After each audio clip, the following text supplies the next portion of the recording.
Un gusto verte. Al final con la computadora no funcionó, funcionó con el teléfono. Vos sabés que me imaginé. Voy a poner el auricular para poder escucharte mejor, Sergio. Imaginé que vos sabés que con el tema de la computadora no sé por qué, como que no conectaba por ese motivo. ¿Cómo estás, Sergio? Un Bien, gusto bien, estar en contacto aquí estamos. contigo, ¿eh? Aquí estamos. ¿Ya cenaste? Disfrutando el encierro. ¿Ya cenaste, Sergio? Sí, sí, ya cenamos. Ya estoy listo. Estoy 9 de listo. la noche, ¿no? En Inglaterra. Se cena temprano acá, sí. Sí, sí, me reía cuando me decía, bueno, mejor porque ya terminé la cena, me dijiste, ¿no? Nosotros te imaginás, bueno, como buen argentino que sos, sabés que las 10 de la noche es la hora para comer acá, ¿no? Y más en cuarentena. Sí, sí, sí. Sergio, ¿cómo está viviendo Gran Bretaña estos momentos difíciles del mundo, ¿no? Literalmente el mundo se ha parado y ¿cómo lo están viviendo ustedes allí en Gran Bretaña? Mirá, está muy difícil acá. Está muy difícil porque, digamos que todo el proceso empezó tarde. Eh, Nosotros acá en casa entramos, digamos, en aislación el 12 de marzo. Uh -huh. Pero digamos que recién a la semana cerraron las escuelas y a las 2 semanas cerraron lugares públicos como los pubs, los bares, restaurantes y todo eso. O sea que se dejaron estar, en mi opinión. Y entonces hemos visto, digamos, un crecimiento bastante importante de contagiados y de muertos también, ¿no? Sí, ustedes tomaron la decisión previamente por decisión de la familia, digamos. La decisión fue nuestra, sí, sí, sí, sí. Percibían ustedes que podía venir más grave de lo que al principio se subestimó por parte de las autoridades del gobierno británico?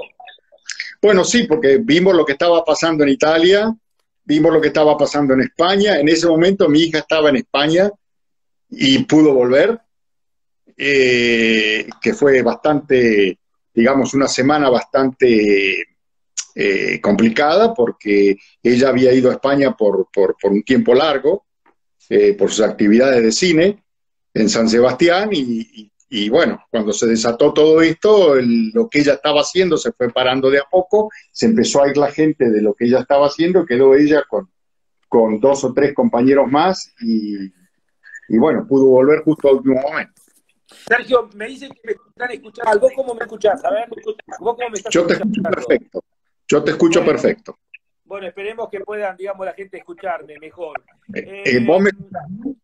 Yo te escucho bien, Sergio, perfecto, perfecto. Bueno, está bien, está bien. Vos sabés, Sergio, que es importante el mensaje tuyo desde Gran Bretaña, desde Inglaterra, como tuvimos a Horacio Pagani el domingo con mi hermano Jorge desde Sí. Italia, porque claro, nosotros entramos en cuarentena temprano, creo que para bien, y Muy la bien. realidad es que, claro, todo el mundo dice, pero hay pocos contagios. Bueno, llevamos 50 días aislados, no es que se esconden los números, en realidad es que llevamos 50 días y nos anticipamos, querido Sergio. Pero tu palabra es importante en todo esto. Bueno, a mí me sorprendió muy gratamente lo temprano que tomaron acción en Argentina. Ni bien aparecieron los primeros casos, este caso que apareció en el Chaco y otro un par de casos más, y ahí inmediatamente tomaron el toro por las astas, cosa que acá no hicieron. Pero nosotros veníamos viendo, yo tengo muchos amigos en Italia, tengo amigos en España, hablaba con ellos, y veía lo que estaba pasando y veía las curvas, digamos, de ascenso de la situación y digo, bueno, acá venimos atrás. Y justo el día antes me llega un email de una persona conocida donde dice, vamos 2 semanas atrasados con la curva de Italia, ¿no? Y bueno, vimos lo que estaba pasando en España, bastante cerca, porque estaba mi hija ahí, vi lo que estaba pasando en Italia y bueno, tomamos la decisión de decir, bueno, nosotros no nos aislamos, por las dudas. Bueno, Sergio, si me sigue escuchando mal la gente, me desenchufo los auriculares. Viste que con las hijas me los prestan ellas. Así que me han sacado los auriculares. Estoy con los de Olivia, ¿viste? Si me escuchan mal, díganmelo y yo los saco. Porque Yo te escucho perfectamente. Bueno, Sergio, ¿cuántos años dentro de la Fórmula Uno? Yo estuve en Fórmula Uno 20 años, 20 años. Sí, sale del mal, así que voy a 83, sacarme, del voy a sacar. 83 al 2003. Bueno, ahí me saqué los auriculares. ¿Vos me seguís escuchando bien, Sergio, ahora? Yo te escucho perfecto. Bueno, a ver si se escucha mejor para la gente, ¿no? 20 años, me decía Sergio. 20 años. Bueno, pero no voy a empezar por la Fórmula 1. Hoy me dijeron a la mañana, preguntale a Sergio si es cierto que cuando estaba en la Colimba estuvo trabajando en un mar y sierra de Oscar Aló. Es cierto, no trabajando, pero digamos que nos conocimos con Oscar y bueno, estuve trabajando, si se quiere, colaborando con él, viendo sus coches, pero también con la gente de los Kigan en Puan. O sea, yo estaba haciendo el servicio militar en Pigüé y en Pigüé estaba Oscar Caraló, con el cual nos hicimos muy amigos, y también con la familia Kigan que estaban en Puan. Entonces el servicio militar mío fue muy livianito, porque me la pasaba de taller en taller y de asado en asado. Ajá, y vos, o sea, sos nacido en Bahía Blanca, ¿y dónde tocó la Colimba? No, yo vivía en Bahía Blanca porque estudié en Bahía Blanca. Ajá, pero sos Y la nacido en... Colimba me tocó en Pigüé, que es a 100 y pico kilómetros, 100 kilómetros creo de Bahía Blanca. Claro, claro. Y así que aprovechaste que estabas en Pigüé, ciudad fierrera, y bueno, y ahí auto que había te acercabas para mirar, por lo menos al principio. Sí, no, con los Kigan metí mano. ¿Cómo los convenciste? Porque te imaginás que te cae un Colimba. ¿Qué le empezaste a sugerir No, cosas? yo ya venía de haber estado con Guillermo Kisling Sí. en Fórmula 2, o sea que ya venía con cierta experiencia, si se quiere. Habíamos con Guillermo y con Raúl teníamos un equipo muy, muy lindo y andábamos muy bien. Guillermo andaba muy bien, gracias a los resultados que tuvimos con el Berta Blanco ese, fue que Guillermo después lo contrataron en Ford. Claro, no me daban los números, claro, vos hiciste la Colimba a los 21 años, no a los 18. No, yo la hice a los 26. Ah, bueno, después que terminaste la carrera. Después que terminé, claro, después que terminé. Yo había pedido prórroga. Ah, está bien, está bien. Hiciste toda la carrera en Bahía Blanca y después, digamos, perfecto. ¿Y de dónde viene la pasión por el automovilismo? Oh, no sé, de chiquito. Que desde que ¿Siempre tengo te uso, gustaron, te llamaron la atención los autos? ¿Qué autos te llamaban la atención de chiquito? qué sé yo, todo. Yo tenía enfrente de mi casa había un vecino que el hijo tenía la edad mía y él tenía lo que después me enteré era una cafetera. En su momento yo pensé que era un Fórmula 1 como el Alfetta, porque era muy parecido, ¿no? Y él, cuando salía a probar el coche, nos subía al hijo de él y a mí y nos llevaba a dar una vuelta a la manzana. Así que te imaginás vos lo que era para mí eso, ¿no? Yo tenía, qué sé yo, 5, 6 años, 4 años, no sé. Era muy chiquito y yo ya dibujaba coches, porque mi papá era ingeniero civil, tenía su tablero, su oficina, y cuando no estaba él sentado en la oficina, yo me sentaba a dibujar autos. Ajá. Y mi mamá era profesora de pintura, de dibujo y pintura artístico, ¿no? Sí. Entonces, yo tenía todos los instrumentos para, digamos, despacharme a gusto. O sea que de chiquito yo empecé a dibujar y lo único que yo dibujaba eran autos. Yo no dibujaba otra cosa. Ahí dice, pregúntenle acerca de la anécdota como fotógrafo cuando me diste el Lotus 79 en el Gran Premio de Argentina, que estabas como fotógrafo y me diste el Lotus 79. ¿Te acordás? Ahí están diciendo ahí el Dani Hugo, dice que cuente la anécdota cuando entraste como fotógrafo y me diste el Lotus 79. Bueno, no, con el Lotus 79 pasó algo curioso. ¿Vos te acordás que el mecánico de Lole era Alberto Piloto? Sí. Y con Alberto nos hicimos muy amigos, cuando yo todavía era el autódromo argentino. Exacto. Y cuando Lole vino a probar en diciembre con el Lotus, el coche vino color negro. Y para no tener que llevarlo de vuelta a Inglaterra y traerlo de vuelta en enero, que eran 3 semanas, le pidieron a Alberto que por favor lo haga pintar de verde. Le dejaron la pintura y le dijeron pintarlo de verde. Entonces, Alberto y su gente tuvieron que desarmar el auto completamente, cada piecita, cada cosa. Y como yo tenía cierta amistad con él, me dice, vení un día al taller, te quiero mostrar algo. ¿No? ¿Te imaginás? Me pasé, no sé, los días que me habré pasado en ese taller, que no me acuerdo bien dónde quedaba, donde tenían el mismo lugar donde tenían los BT-30, los BT-36, el camión y todo eso. Y bueno, ahí mientras ellos iban pintando la carrocería y qué sé yo fotografiaba lo que podía. Y saqué como en esa época sacar 100 y pico fotografías, no era como hoy que vas con el teléfono y sacas todo. A mí me cambié rollo. Son 10.000 fotos de ahora. Claro, más o menos. O sea que me vino muy bien. Alberto fue uno de mis mentores, si querés. O sea, él me ayudó muchísimo a mí. Siempre que podía me daba una mano. Yo me acuerdo cuando trajeron los Brabham de Europa, del equipo del ACA, él me permitió en el mismo taller ese pasarme unos días con ellos ahí, midiendo el auto, haciendo croquis, dibujos, midiéndolo, sacándole fotografías para poder aprender, porque yo lo que quería era aprender, ¿no? Tal cual. Así que le debo mucho a Alberto Piloto, mucho. Me imagino para vos ver el Lotus 79 en persona y tranquilo y sin apuro, con lo que fue ese auto, era estar frente a la historia misma en el momento, ¿no? Claro, no te sorprende que yo después le hice los pontones a De Guidi, aerodinámicos, al año siguiente. Ah, tenés razón, una cosa tiene que ver con la otra. Claro, porque yo medí todo el perfil aerodinámico de abajo, ¿no? Y cuando le hice los pontones a Miguel, que ya yo había empezado a hacérselos a Guillermo, pero cuando Guillermo se fue a Ford y yo me fui a hacer la colimba, es un proyecto que quedó trunco. Entonces, cuando volví de la colimba, me vine a Europa por un tiempo, volví de Europa y me fui a trabajar con Miguel de Guidi. ¿No? Entonces ahí lo primero que hice fue me puse a hacerle los laterales. Y Sergio, hoy por supuesto parece algo mucho más sencillo, pero explicándolo en palabras para nosotros que no entendemos nada, ¿cuál fue la genialidad de Colin Chapman? Que se le hizo la luz de algo que revolucionó el automovilismo.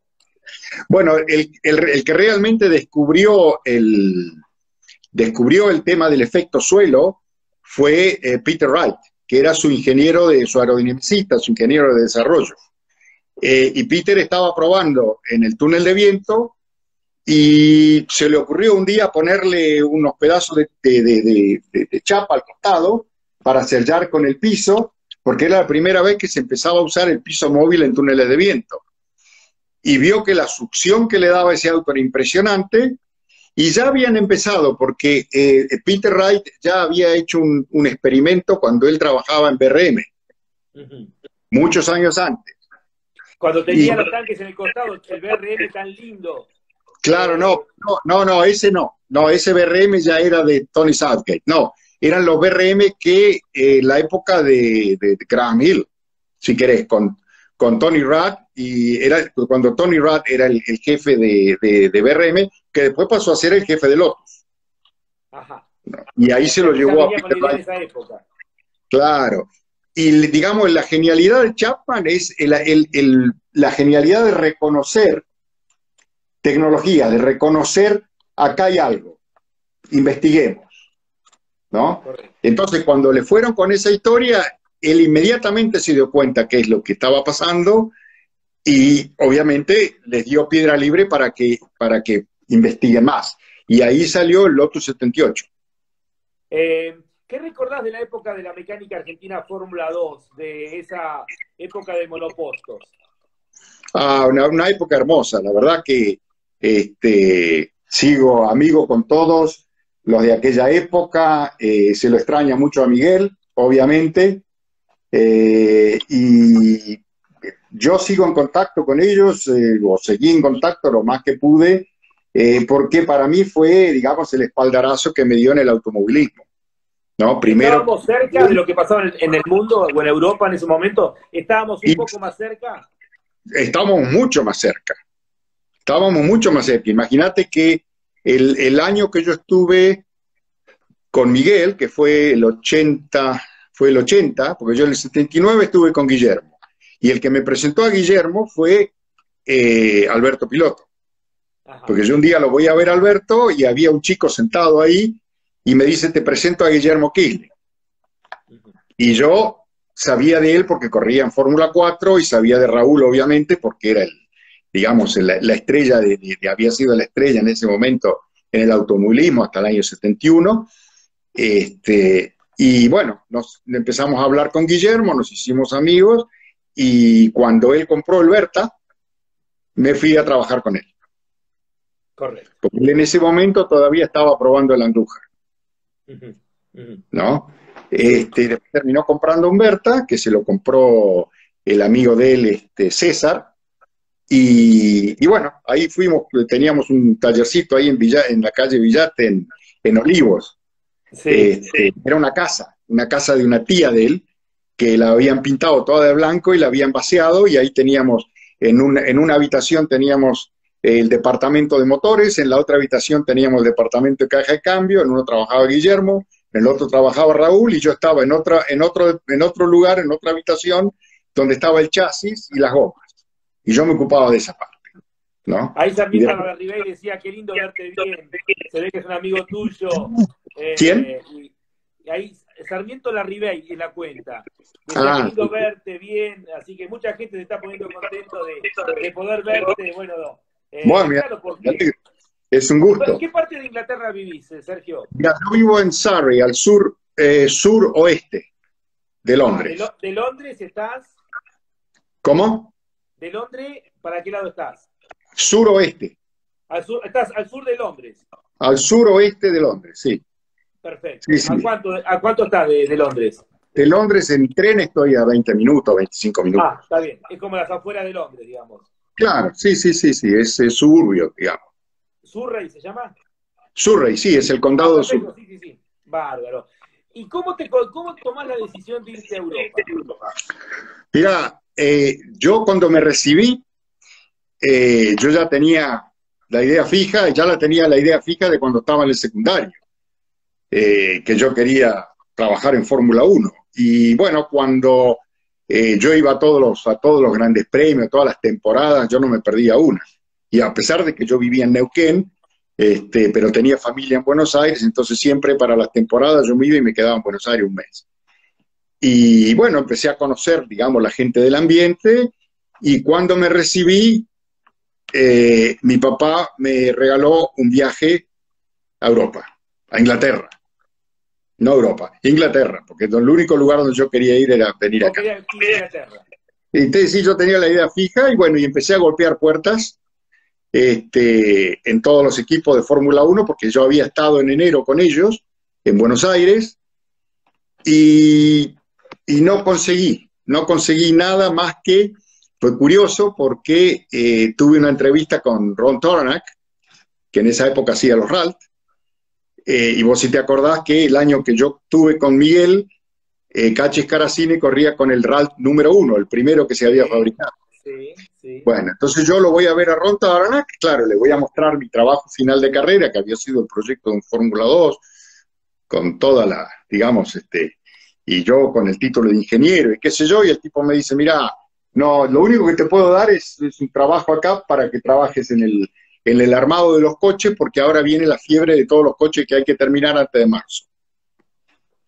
Y yo digo, si este tipo me ve agarrar una herramienta, me echa al otro día. Porque yo de mecánico meto mano, pero no era ningún experto. Entonces le dije que no, que fue un error realmente, ¿no? Pero fue digamos, esa, digamos, no sé qué, el respeto. ¿Tu reacción? ¿Fue tu reacción? Sí, y bueno, le dije que no, y que yo no me animaba porque no tenía experiencia como mecánico para armar autos de carrera. Y me volví. Cuando me volví, pasé el año con Miguel de Guidi, y demás está decirte que con Miguel no había otra alternativa que hacer de todo. Chapista, mecánico, y yo entonces, cuando estaba en las carreras de Fórmula 2 con Miguel, decía, escucha, esto lo podría estar haciendo en Inglaterra. Le dije que no, atado en el yo estoy con Miguel de Guidi. Pero le dije que sí a Miguel de Guidi. Y el que me consiguió, digamos, el que me presentó a Miguel de Guidi fue Néstor Carpia. ¿Te acordás de Néstor? Me acuerdo, Néstor trabajaba en Campeones, sí. Exacto, exacto, exacto. Bueno, vos también fuiste integrante de Campeones. Claro, en el año 82, fatídico año, sí.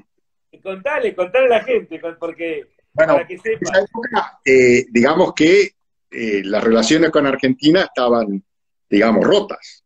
Tal cual, ¿no? Entonces, por ejemplo, nosotros los que vivíamos acá en Inglaterra, que era, en esa época estaba Mansilla, estaba Rosso, estaba Benamo, no podíamos salir de Inglaterra, porque si salíamos de Inglaterra no volvíamos a entrar.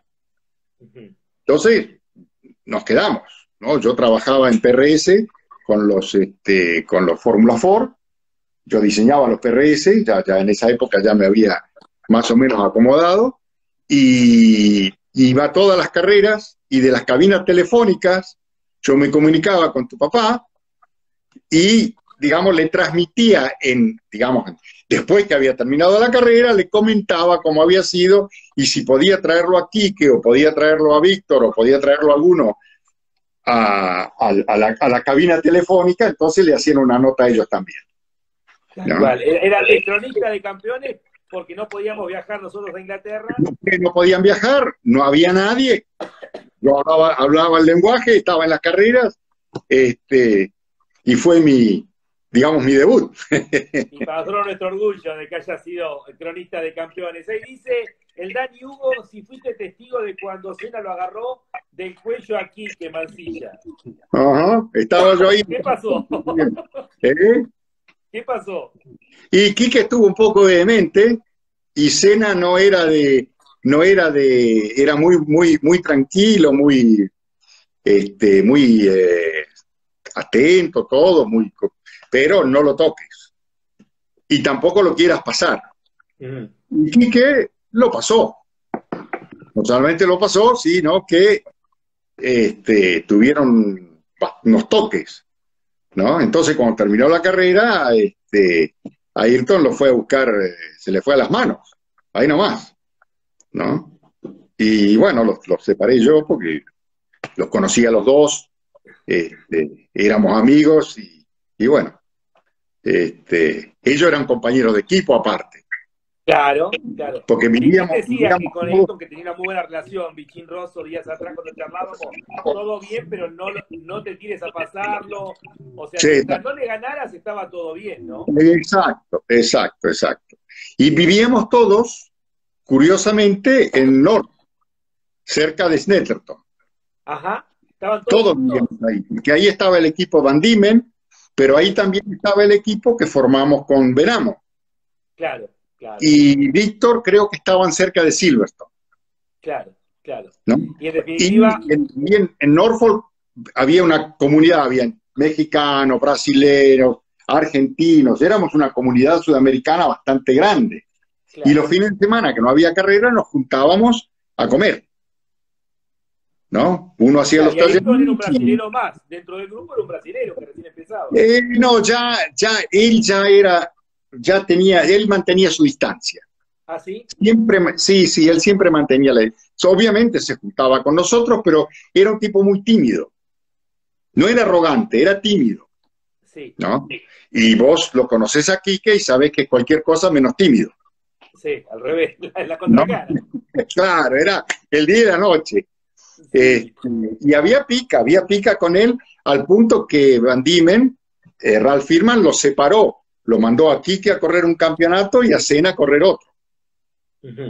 Para que no corran uno contra el otro. ¿Quique iba bien? Y Quique iba muy bien. Para mí eran del mismo nivel. Del mismo nivel.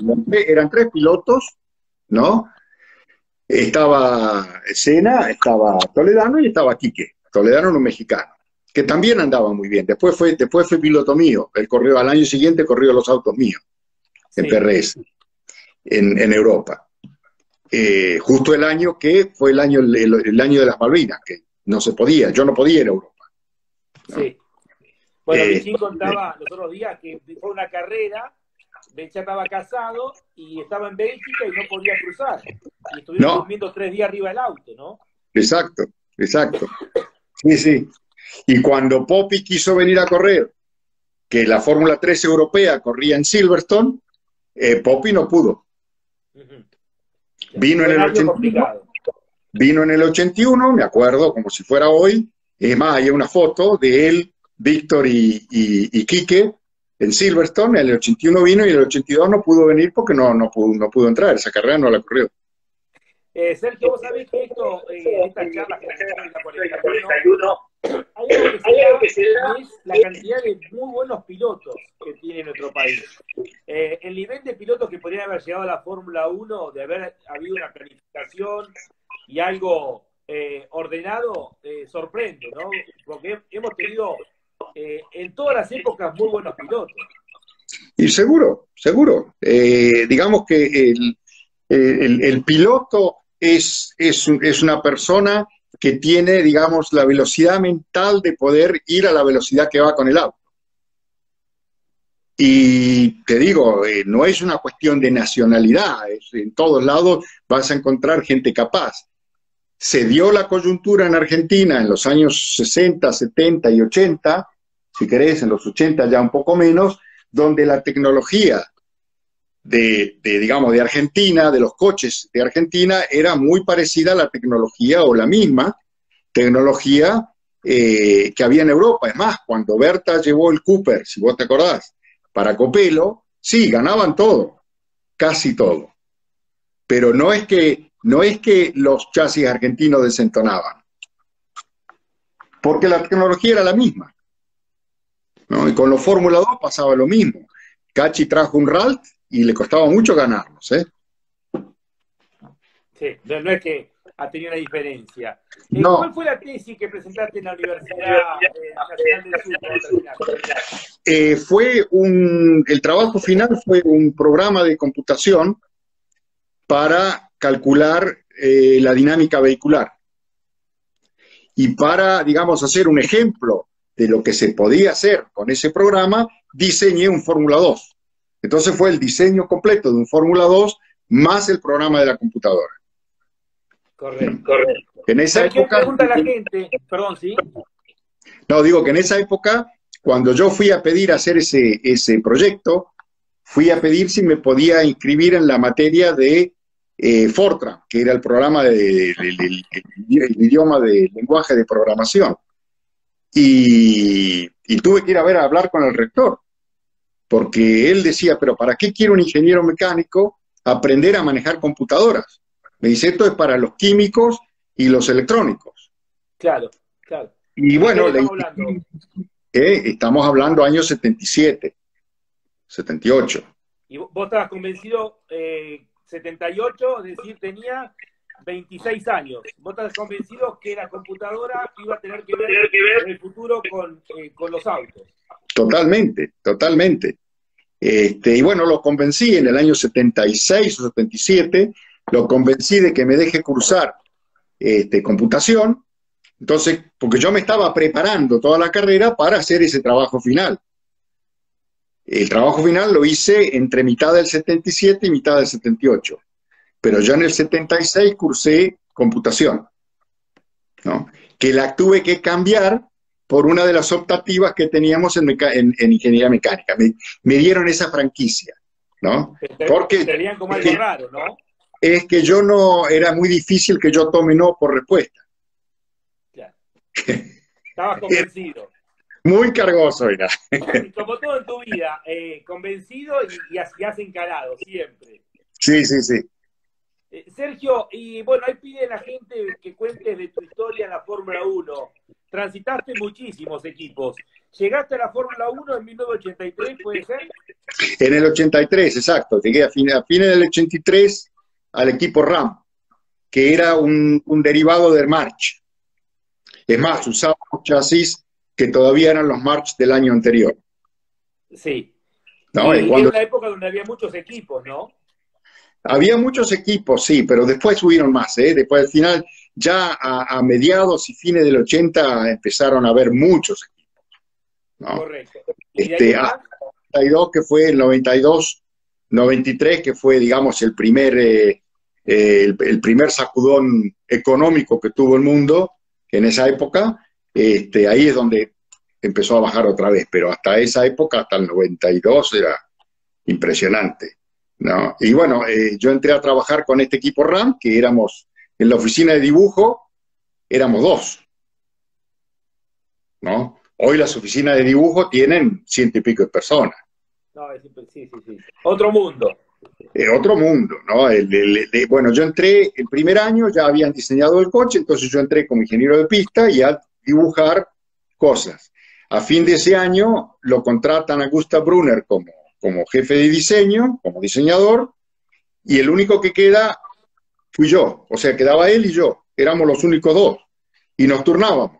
Él trabajaba de noche y yo trabajaba de día, y nos juntábamos 1 hora y media a la mañana y 1 hora y media a la tarde, cuando yo me iba, o a la noche, cuando yo me iba, y así trabajamos y proyectamos el auto. Cuando íbamos llevando casi al final del proyecto, si bien habíamos dibujado digamos, en línea general en la suspensión, no habíamos dibujado los brazos de suspensión y los portamasas, porque yo estaba dibujando el chasis, la carrocería, Gustav diseñaba la caja de cambio y todo lo que era el motor, porque era un motor turbo, era complejo, y nos miramos los dos y dijimos, ¿qué hacemos? No llegamos. Y bueno, vamos a tener que contratar a alguien. Y entonces lo fuimos a ver a John McDonald entre los dos a pedirle, por favor, que nos contrate un dibujante para que pueda dibujar los brazos de suspensión. Y bueno, entonces lo contrató y el último mes de trabajo, el pobre chico que seguimos viéndolos con los años, dibujó todos los brazos de suspensión, los portamasas, las punta de eje, todo eso lo dibujó él, ¿no? Aunque nos vayamos de la parte cronológica, pero no me quiero ir del tema. ¿Para vos es para mejor lo que pasó con la Fórmula 1 comparado con eso que estás contando vos de cuando comenzaste ver estas mega empresas que hoy representan la Fórmula 1 limitada a 2 o 3 que pueden ganar? Mirá, eso lo peor es eso, que 2 o 3 pueden ganar nada más, porque siempre hubo equipos dominantes en la Fórmula 1, siempre, ¿no? En la historia, si vos mirás la historia, siempre hubo equipos dominantes. O sea que eso no es distinto ahora. Lo que es distinto es, digamos, la magnitud que tiene hoy un equipo de Fórmula 1 en lo que hace recursos económicos y recursos humanos, ¿no? Y bueno, fue un crecimiento natural, si querés, ¿no? O sea, cuando cerró Brabham, nosotros éramos 110 personas, creo, ¿no? Eso fue en el año 91. Cuando yo en el año 2000 voy a Sauber, y Sauber, que era un equipo, digamos, del medio, éramos 220 personas. Pero yo venía de Benetton, donde ya había más de 250, 280 personas. Estoy hablando año 96, 97, 98. O sea que fue progresivo, fue un crecimiento progresivo, ¿no? Y bueno, y cada vez más, la tecnología fue aumentando, ¿no? Por ejemplo, vos fíjate que si el RAM lo diseñamos junto con Gustav, más o menos entre los dos, yo hice todo lo que es el chasis, la carrocería, todo el laminado de fibra de carbono, todos los elementos dentro del chasis. No, era dibujar en tablero. Entonces, la cantidad de detalle que podés poner en un dibujo de tablero es limitada.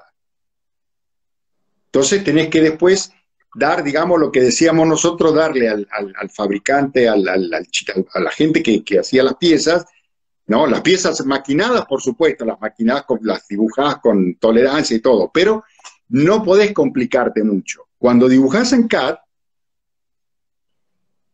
podés hacer lo que quieras, ¿no?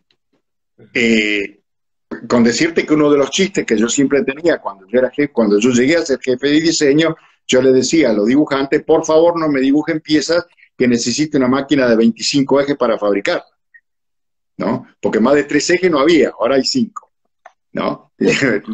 Ahora todo se ha simplificado, ¿no? Y no, ahí pero ahora también tenés prototipado rápido. Entonces, con prototipado rápido ya no tenés más las limitaciones de una máquina. Claro. Sí. ¿no? Y bueno, entonces así es como tenés la forma de sus alerones, todas esas cosas. Y es tan complejo y lleva tanto tiempo que digamos, de hacer un coche en la época que yo empecé, que se hacía en 4 meses, hoy día se tarda un año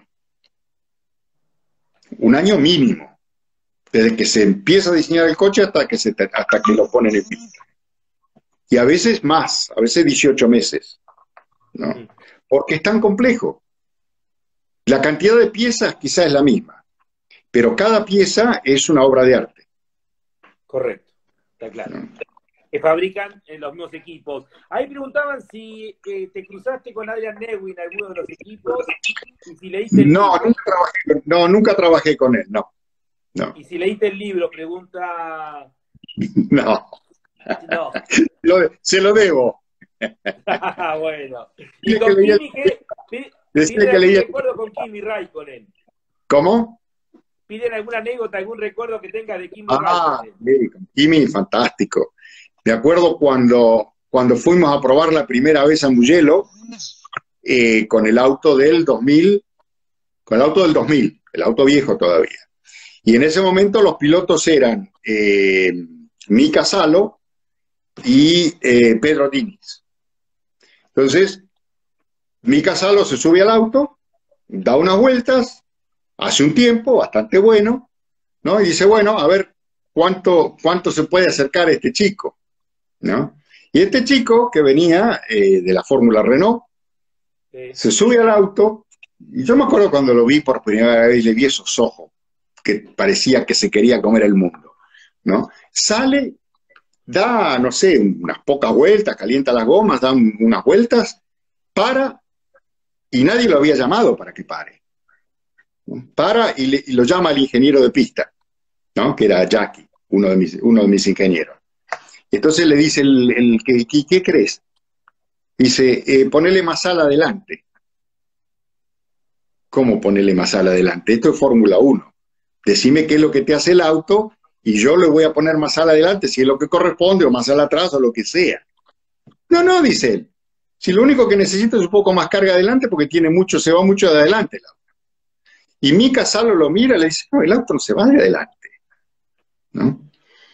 Y entonces me mira el ingeniero pista a mí y me dice, ¿qué hago? Y le dije, ponele 2 grados más, poquito, ¿no? Sale este pibe de vuelta y yo le pido a uno de los que estaban ahí que vaya a tomar el tiempo en Rabiata, que es una curva de quinta a fondo, ¿no?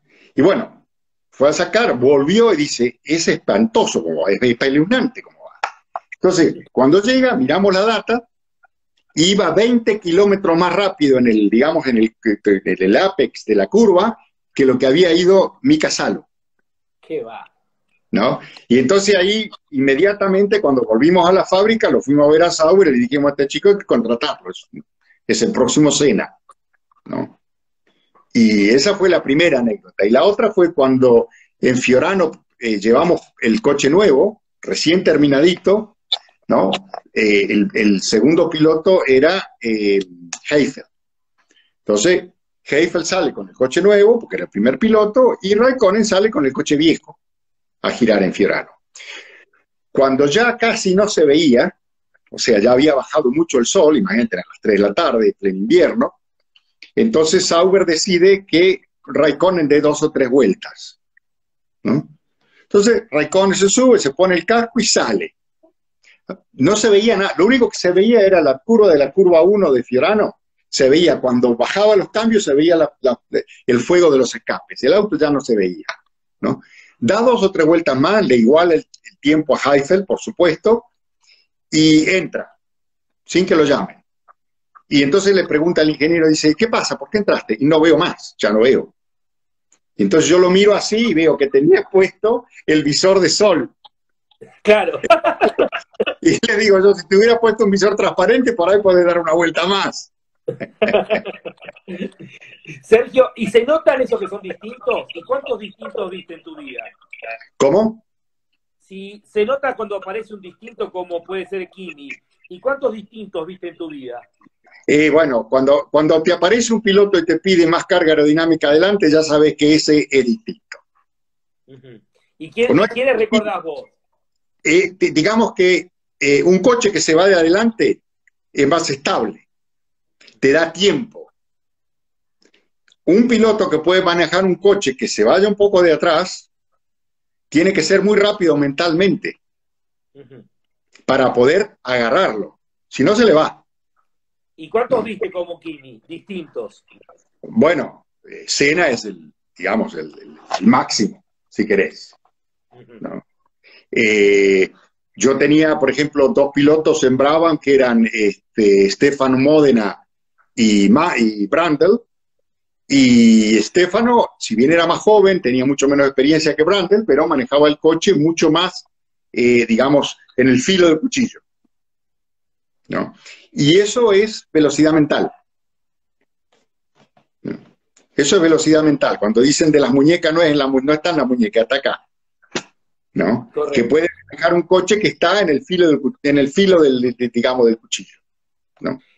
¿Y Hamilton es un distinto? Y Hamilton, sí, Hamilton es un tipo que este, me imagino yo nunca trabajé con él, nunca digamos, lo vi, pero si vos lo ves manejar a él, vos ves que siempre está de alguna manera corrigiendo, Ujú. ¿no es Correcto. cierto? No está forzando la curva, vos lo ves siempre que está corrigiendo. Y eso te da Correcto. la pauta de que el auto de él es más inestable que, por ejemplo, el de su compañero de equipo. O sea, puede llevarlo al inestable, a ser Claro, más lo puede rápido. llevar inestable porque es tan rápido mentalmente que se va adelantando al auto, Correcto. Está, ¿no? Es lo está mismo claro. que un avión, un cazabombardero. Pues tenés un cazabombardero que, digamos, es mucho más inestable que digamos, un jet de negocio, digamos, un Learjet, Correcto. ¿no? O sea, para cambiar de dirección en un Learjet tenés que hacer cierto esfuerzo. En un cazabombardero tenés que hacer el esfuerzo para no estrellarte contra una montaña. ¿Podemos definir a los pilotos de hoy como pilotos de casa? Eh, los pilotos de casa también han evolucionado como han evolucionado los pilotos de Fórmula 1. Hoy en día, si un cazabombardero no tendría una computadora para que lo mantenga estable, no lo podrían llevar, Ujú. ¿no? O sea, ellos ya, digamos, un piloto de cazabombardero ha pasado más allá de lo que es un piloto de Fórmula 1. Correcto, está claro. O sea, Eh, él necesita de la computadora para que le ayude a estabilizar el avión. o sea, no puede naturalmente, necesita la computadora. Necesita la computadora. Y en un coche de carrera hoy, el piloto es, digamos, casi te diría un operador, ¿no? Está, digamos, llegando a ese nivel del piloto de caza bombardero, ¿no? Pero todavía, obviamente, tiene que tener esa velocidad de reacción para llevar el auto. Pero tiene tantas herramientas en su mano que cuanto más inteligente, más rápido mentalmente es, puede, digamos, él decidir y cambiar y manipular el auto para que haga lo que él quiere. O sea, no es tan así eso que dicen que hoy el piloto tiene poca importancia en el auto, tiene que saber administrar todo eso que tiene alrededor y el que lo hace más ¿Ah? rápido es el que marca la diferencia. Exacto, exacto. Los pilotos han evolucionado como han evolucionado los coches. Esa es la teoría de la evolución, si querés. No es que un piloto de hoy sea mejor o peor que un piloto de hace 20, 30 o 50 años. Tienen que manejar distintos vehículos y han aprendido, por ejemplo, hoy no tienen palanca de cambio, no tienen embrague. Yo me acuerdo cuando éramos chicos, había pilotos que decían, ah, este es cajista, ¿no? Porque iba en la Claro, montaña y sabía manejar la caja de cambio. Y acá se moriría de hambre, porque ya no hay más caja de cambio, no hay más embrague. O sea que los cajistas acá es, un, es una virtud que no sirve, ¿no? correcto. Eh, pero estos chicos hoy, los pilotos de hoy, tienen otras virtudes, ¿no? Pero siempre tienen que tener la velocidad mental. Eso Eh, es ineludible, claro. ¿no? Antes de entrar, Sergio, en Williams, en tu etapa de Williams que muchos quieren saber, la Sí, evolución de la Fórmula 1, vos que estás, digamos, ahí en el corazón de los países desarrollados, nosotros acá, en nuestra Argentina querida, con tantas cosas buenas y tantas cosas, digamos, por mejorar. La evolución de la Fórmula 1 actual, ¿guarda relación con la evolución del mundo en los últimos 20, 30 años? No, no. O sea, digamos, la Fórmula 1, los autos de carrera en general, hasta mediados de los años 60, lideraban a la industria del automóvil. Pero con el advenimiento del efecto suelo y de la aerodinámica, que, digamos, en términos muy simplistas, sirve solo para los coches de carrera, si querés, ¿no? La enorme carga aerodinámica que tienen, la tecnología se fue, digamos, abriendo, ¿no? Y hoy en día un coche de carrera tiene una tecnología que sí, pueden desarrollar cámaras de combustión, se pueden desarrollar distintos componentes, pero no, digamos, el auto en general. Se ha abierto mucho de lo que es la evolución del automóvil de hoy, ¿no? O sea, hoy la empresa Mercedes, ¿cómo? la empresa Ferrari, la empresa Red Bull, es como decías, de corredor de auto, tiene un montón de información y el que la mejor la administra, el que mejor resuelve es el que marca la diferencia. Exacto, exacto. Hoy tenés tanta información que manejar toda esa información necesitas mucha gente.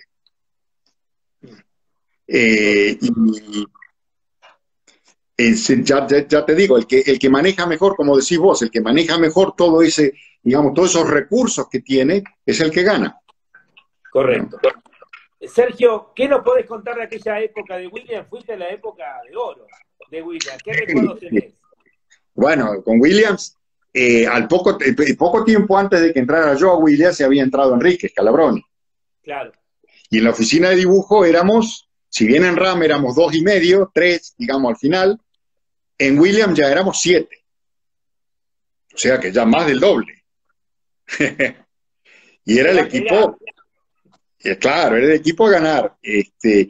Y con Enrique le dieron para dibujar la caja de cambio y la suspensión trasera, y a mí me dieron a dibujar el monocasco, toda la parte de fibra de carbono y la suspensión delantera, ¿no?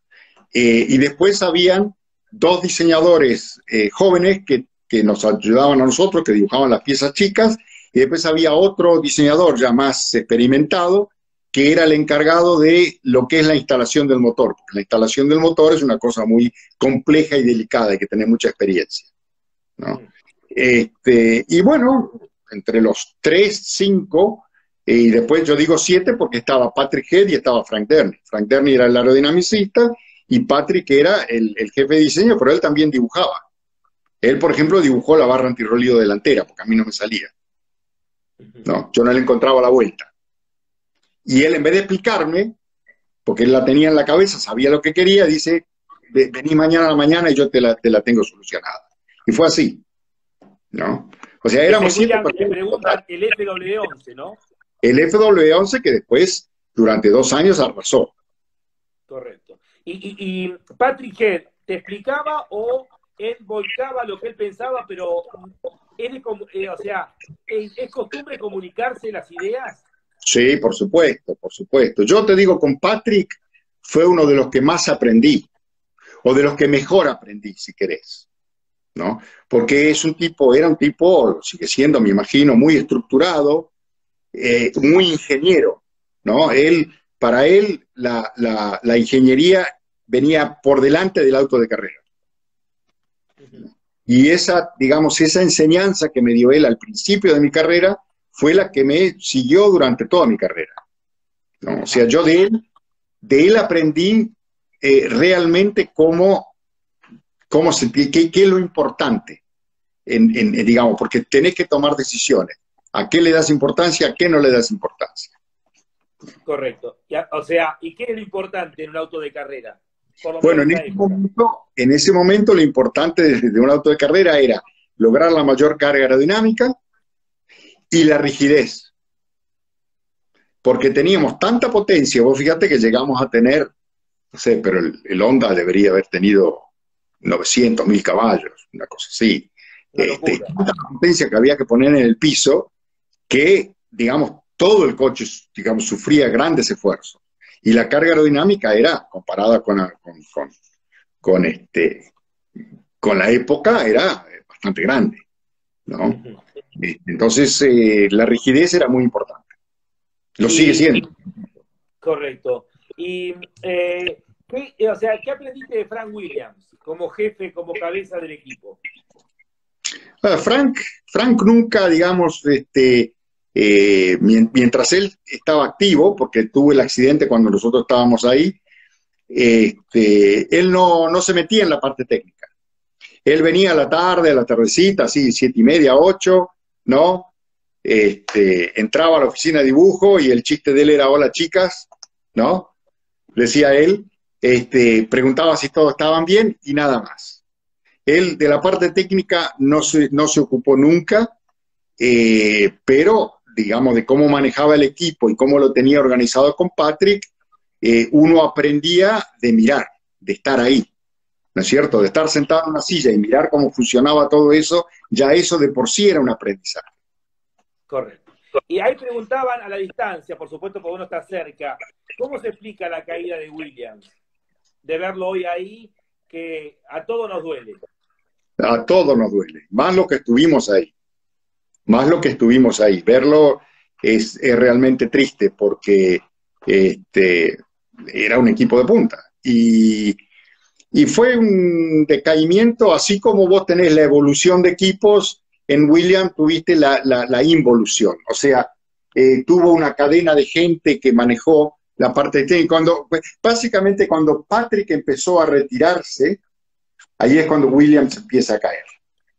Porque al principio Patrick, que fue siempre muy autocrático, nunca supo delegar mucho, pero cuando él quiso empezar a retirarse, tuvo que delegar, pero delegó mal.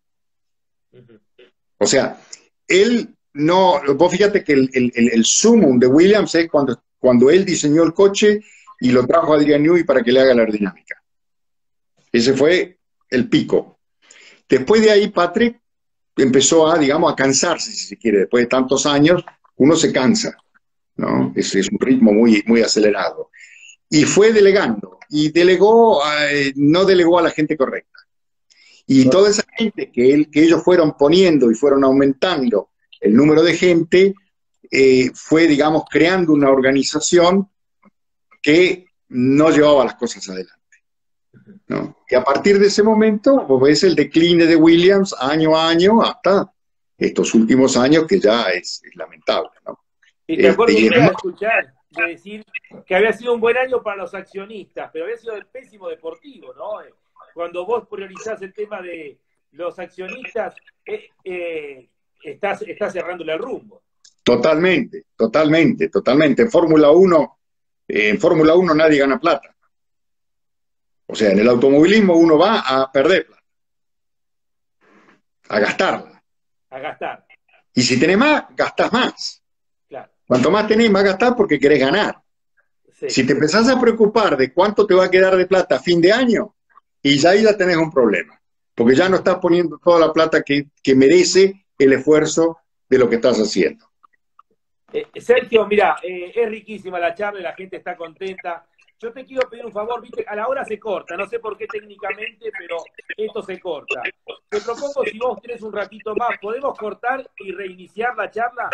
Sí, cómo no, cómo no. Sí, sí, sí. Un ratito más desde Inglaterra, desde Surrey, para poder seguir teniendo una charla que la gente está pidiendo, preguntando, y así que cortamos y volvemos a empezar.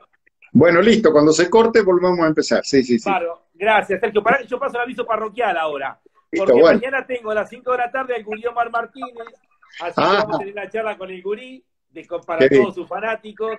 Sí. A las 10 de la noche de Argentina vamos a tener una charla extra automovilismo para los que quieran, con el licenciado Carlos Fara, que es uno de los consultores más importantes políticos de la Argentina. Vamos a hablar de qué mundo se viene después de esta pandemia. Que la verdad que también, si tuviéramos tiempo, me encantaría charlar con vos todas estas cosas, Sergio. Pero la gente quiere automovilismo. Sí. Y después el miércoles a las 5 de la tarde vamos a tener un balance de todas estas charlas. Ya hemos superado las 160.000 personas, así que bueno, vamos a hacer un balance y vamos a seguir adelante con más charlas. Sergio, cortamos y seguimos. Listo. Ya volvemos con Sergio Rildan desde Surrey, Inglaterra. Ahí estamos. Me trajeron los otros auriculares, así que Ah, bueno. le pegamos el grito a Olivia y me trajo los otros auriculares, así que esperemos que estos anden bien. Sergio, consultarte, ahí preguntaban, de tu época ahí en Williams, ¿qué recuerdos tenés en cuanto a los pilotos? Bueno, curioso, eso fue un tema bastante escabroso, los pilotos, porque yo era el ingeniero de pista de Mansell. Uh-huh. Y siendo sudamericano y teniendo cierta amistad con Nelson, a Mansell mucho no le gustaba eso. Ajá. Mansell era un tipo muy intenso. Sí. Y tenía sus cosas, ¿no? A él le gustaba encontrar la falla en otro lado, en otra gente. Él nunca cometía errores, ¿no? Uh-huh. Y ya te digo, no tenía el talento que tenía Piquet, digamos, si lo vamos a comparar con su compañero de equipo que tenía Keke Rosberg el año anterior, pero lograba los mismos resultados porque le ponía un esfuerzo, una competitividad, una cosa que era impresionante. Yo nunca vi un tipo que le ponga tanto y tanto esfuerzo, ¿no?, a poder ir rápido, porque a él le costaba. Uh-huh. A él le costaba. Se ve, ¿sabes dónde? Bueno, lo habrás visto seguramente, el documental de Frank Williams. Me llamó la atención lo duro que es Patrick Schick para con él, ¿no? Y habla de Nelson Piquet, como que todo el mundo lo quería a Nelson, y lo duro que es con Mansell, y siendo británico, digamos, siendo inglés, me llamó la atención eso, el cariño para con Piquet y la dureza para con Mansell, ¿no? Como que siempre estaba disconforme. Mansell era un tipo complicado. Un perseguido, digamos. Psicológicamente complicado, ¿no? Uh-huh. Pero era tan competitivo y le ponía tanto esfuerzo, ¿no?, que lo tenés que admirar por eso. O sea, lo admirás por el esfuerzo que le ponía. A Nelson no le costaba. Y Nelson siempre fue un tipo muy, muy bromista, ¿no? Uh-huh. Él, por ejemplo, para darle bronca a Mansell, venía a mí a hablarme en castellano. Lo hacía a propósito, pues psicológicamente sabía que... Me hablaba de cualquier cosa menos del auto. Claro. Cualquier tontería, pero me hablaba en castellano. Y psicológicamente lo mataba. Claro, y Mansell se ponía histérico, ¿no? Sí. Y cuando teníamos los debriefing, era cómico, porque parecía charla de sordos y mudos. O sea, ninguno de los dos pilotos decía nada de lo que le había pasado en el auto o cómo estaba el auto. Nada. Era una charla entre nosotros, los ingenieros, para ver qué es lo que habían dado, no han dado, si se rompió algo, si hay que arreglar algo, la parte, digamos, mantenimiento. Pero la parte, digamos, de puesta a punto del auto, no se hacía en el... No, porque ellos dos no se hablaban.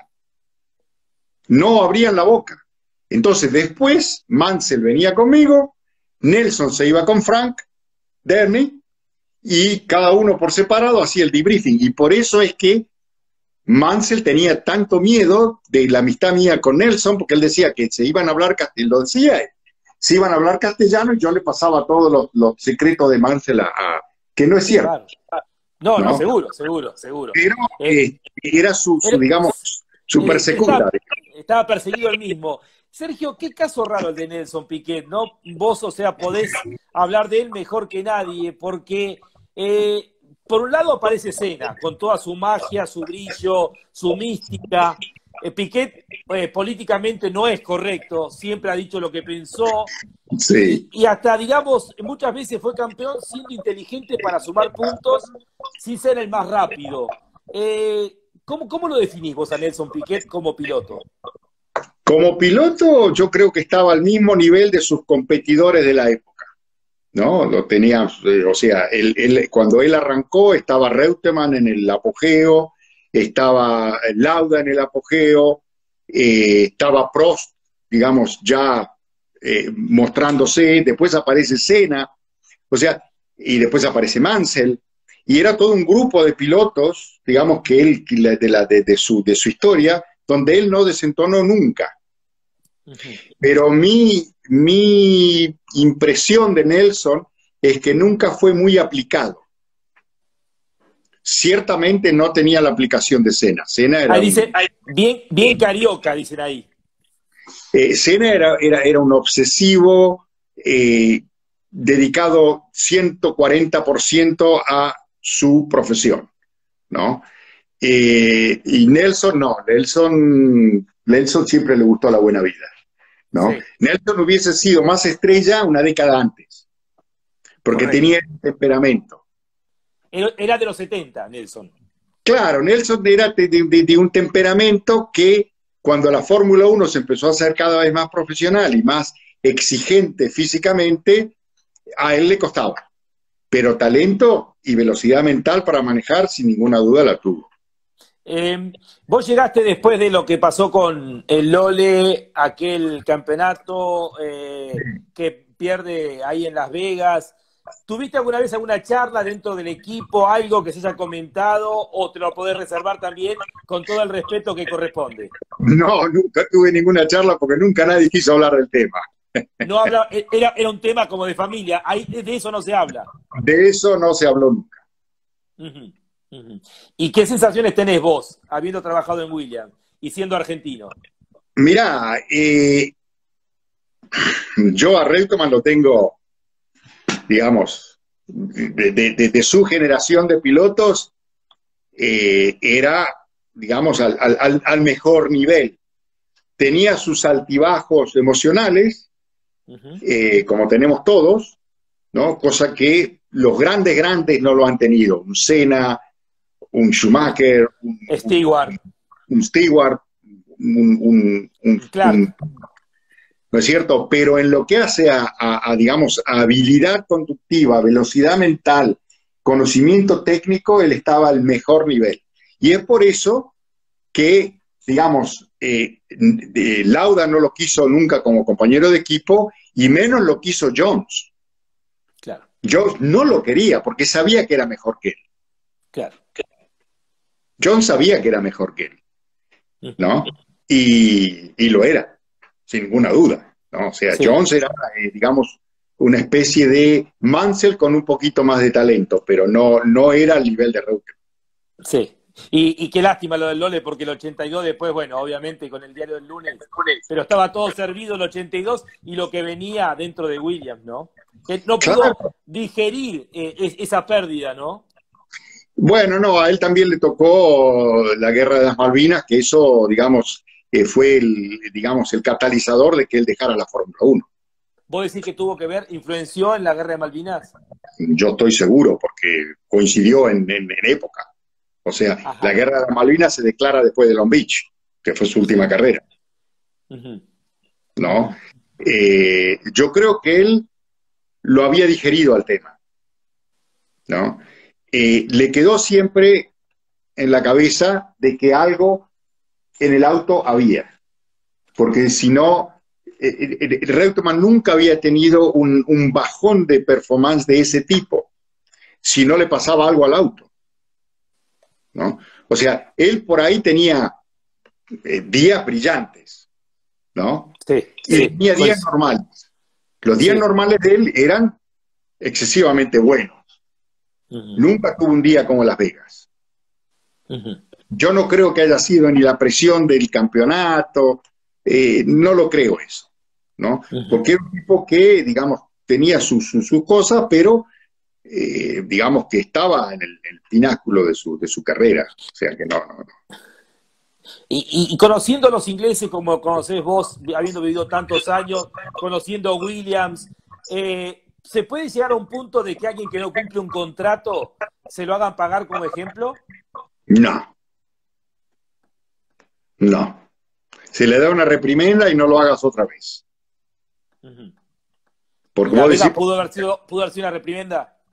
Por lo de la carrera de Brasil. No, porque sí. Un equipo quiere ganar el campeonato del mundo de marcas y de pilotos. O sea, no. Es más, si vos le preguntás a Lole, él te va a decir lo mismo, ¿viste? Y él a Franco lo quiere mucho. Sí. O sea que no hubo nada personal en eso. Correcto, el cambio de neumáticos que ahí apunta a Augusto es real, mitad de año, fue un punto clave para el Claro, al equipo. nunca le gustaron las Goodyear, Sí, porque él fue el piloto que desarrolló las Michelin, sí. si vos te acordás. Sí, ya con la época de ¿No? Ferrari. Claro, porque Michelin estaba con Renault, pero Renault no era un equipo de punta. Entonces, cuando le dan las Michelin a Ferrari, que el piloto era el Lolle, el piloto de prueba, ahí fue donde realmente se desarrollaron los neumáticos radiales. Y él Correcto. tenía una relación con Michelin muy estrecha, muy estrecha. Sí. Y digamos, el hecho de que Williams cambiara a Goodyear a mitad de temporada no le cayó muy bien. Y nunca se habituó a esa goma. Era una goma que te perdonaba más. ¿No? La Goodyear era una goma que te perdonaba más. O sea, Michelin, nivelaba para abajo, digamos. claro, nivelaba para abajo, o sea, te perdonaba más. En cambio, la Michelin era una goma que había que saber llevarla. Era mucho más en el filo. Sergio, ¿qué pensás que pasó con Ayrton y aquel accidente en Imola? Ayrton soñaba con llegar a Williams. ¿Qué pasó en toda esa historia? ¿Qué sensaciones tenés vos? Y no se sabe, realmente no se sabe, ¿no? Hay muchas teorías, pero la verdad no se sabe porque nunca se publicó, nunca se dijo nada, nunca salió ningún informe, se tapó todo. O sea que yo descuento error de piloto, eso seguro. Lo descontás. Totalmente. No fue error de piloto porque Senna no era de... Senna cometió un solo error en su vida, en la entrada al túnel en Mónaco. Fue el único error en su vida que cometió. Sí. Cuando hay una leyenda que dice que le dijo a un periodista que vio a Dios y le indicó tirar el auto, esas historias que después se arman y que nunca sabremos la realidad. Sergio, ¿y qué nos puede decir de Schumacher? Y Schumacher fue una computadora, si querés. Justamente ayer leía un comentario de John Barnard donde lo menoscaba un poco como piloto. Pero Schumacher es del mismo tipo de piloto, con, digamos, calidad de piloto de Senna, digamos, estaba a ese nivel, ¿no? Es más, lo que pasa es que él era mucho más, ¿cómo te podría decir? Más celoso que Senna. Él quería ser el único piloto que Ferrari le diera el apoyo, ¿no? Todo piloto que firmaba con él tenía que poner: yo soy piloto número 2 y estoy acá para ayudarlo a Schumacher a ganar. O sea, eso es un poquito una debilidad, si querés, de Schumacher, que en mi opinión no hubiese necesitado de ese contrato. Correcto. Pero se quería reasegurar todo. Él se quería reasegurar todo. El equipo giraba alrededor de él, pero él podía manejar un auto que los otros no podían. O sea, él manejaba un auto inestable, porque era un tipo con una velocidad mental impresionante. Y vos te fijás que el único piloto que se le acercó a Schumacher fue Barrichello. Sí. Porque Barrichello es un trabajador del volante, un tipo que trabajó sobre digamos, su técnica, sobre su habilidad, todo, y fue el único que se le acercó a Schumacher y es el que tuvo mejor relación con Schumacher, porque podía manejar el mismo coche. Correcto. Si vos te acordás de Irvine, mientras Schumacher estaba en el equipo, Irvine estaba siempre atrás, porque le daban el mismo coche que a Schumacher y no lo podía manejar. Cuando Schumacher se rompe las piernas, que Irvine queda para ganar el campeonato, le empiezan a poner el auto a punto como lo quiere Irvine. Y casi gana el campeonato, pero no lo ganó. Nunca sabremos. Si lo querían ganar, nunca lo sabremos. No, sí, seguro que lo quiere ganar. Lo que pasa es que... No Irvine. ¿Cómo? No Irvine, digo, el equipo. No, los equipos no pueden hacer una cosa así. No, lo que pasa es que si el piloto hubiese sido Barrichello, yo estoy seguro que sí ganaba el campeonato. ¿No? Y Barrichello no ganó un campeonato porque fue número 2 de Schumacher toda su vida. Digamos, la mejor parte de su carrera. Adrian Newey es hoy el diseñador más admirado por todos ustedes. Sí, porque es de la, digamos, es de la generación, si querés, de mi generación, pues es un poquito más joven que yo. Pero es uno de los últimos, si no el último, director técnico de un equipo que tiene la visión global del automóvil. Y es por eso que es de temer. Pero hoy un ejército de ingenieros y con la tecnología compite contra un talento como Newey. Es que cuando vos tenés una visión global del automóvil, por más tecnología que tengas y por más información que tengas, no podés competir con eso. No se puede competir con esa visión global. Podés llegar a ganarle, ¿no? Podés llegar a competir con él, pero si él tuviese, por ejemplo, el mismo motor que tiene Mercedes, yo no estoy tan seguro que Mercedes ganaría con tanta facilidad. El fuerte de Mercedes es el motor. Correcto. El auto acompaña y el piloto acompaña, pero a Newey en los últimos años el motor no lo acompañó. ¿Y qué te parece la Fórmula 1 actual? Y la Fórmula 1 actual, ahora ya yo creo que va a ser la Fórmula 1, va a ser historia, porque la Fórmula 1 que viene después de todo esto va a ser muy distinta. Tiene que ser distinta. El automovilismo va a ser muy distinto. ¿Volvemos un poquito a los orígenes por un posguerra, digamos? Y sí, te cambia todo el paradigma, porque primero que no va a estar el dinero que había. Y digamos que esta pandemia aceleró no solamente los cambios que se estaban viendo que tenían que suceder en el automovilismo, sino que en toda la sociedad. O sea, esta oportunidad que nos da la pandemia, ¿no es cierto?, es de adelantarnos a la historia un poquito. No, o sea, algo que hubiese tardado 10 años en llegar, va a llegar el año que viene. O sea, la pandemia aceleró el proceso, pero sí o sí tenía que venir un desinflar el globo. Y sí, tenía que desinflarse el globo porque se estaba apartando mucho de lo que tendría que ser. O sea, yo siempre pongo la analogía de que la Fórmula 1 en los últimos años perdió su identidad, ¿no? No sabe lo que es, ¿no? Si vos te imaginás una persona que está cambiando en su edad, ¿no? Muchas veces busca su identidad. La Fórmula 1 perdió su identidad. Después de 70 años, Fórmula 1 se dio cuenta de que ¿qué soy yo? ¿Para qué estoy? ¿Para qué sirvo? Cuando antes era muy claro. Para nosotros era muy claro qué es lo que era la Fórmula 1. Hoy día no es tan claro. ¿Y qué tiene que ver con la ida de Eccleston, que sabía qué es lo que quería para la Fórmula 1, con el cambio a los autos híbridos? ¿Dónde perdió el rumbo la Fórmula 1? Y la Fórmula 1 fue perdiendo el rumbo a medida de que los equipos empezaron a comandar qué es lo que se hacía con los reglamentos. Entonces, todo cambio que se hacía era un cambio muy chiquito para no desbalancear la cosa, porque tan mal no estamos. Y así fue. Si vos miras el cambio que se hizo para el 2019, se habló mucho y no lograron nada, los coches eran iguales.